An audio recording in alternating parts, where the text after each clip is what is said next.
proclaim the above-mentioned named winning candidate as the duly elected mayor of Albay, Legazpi City, Province of Albay.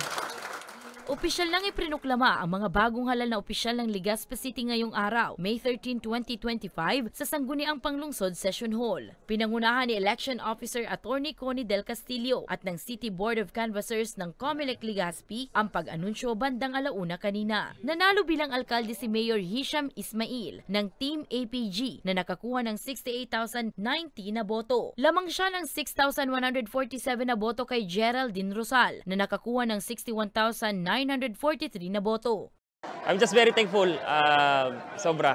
I cannot express all the words na gusto kong sabihin. Pasalamat sa mga supportadores for the past 45 days, the support and everything from my core group, my brother-in-law, from my friends and everybody.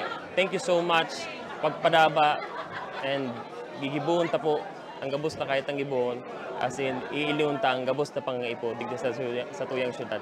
Salamat and God bless you all. Nanalo din sa pagka-vice-alkalde ang running mate ni Ismail na si dating City Councilor Luis Gutierrez na nakakuha ng 70,356 na boto.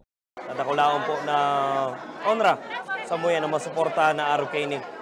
It was an overwhelming result and namatiyan mi po ang sa indong pagpadaba. Asahan po ang samuyan pagserbisyo na may prinsipyo tabi.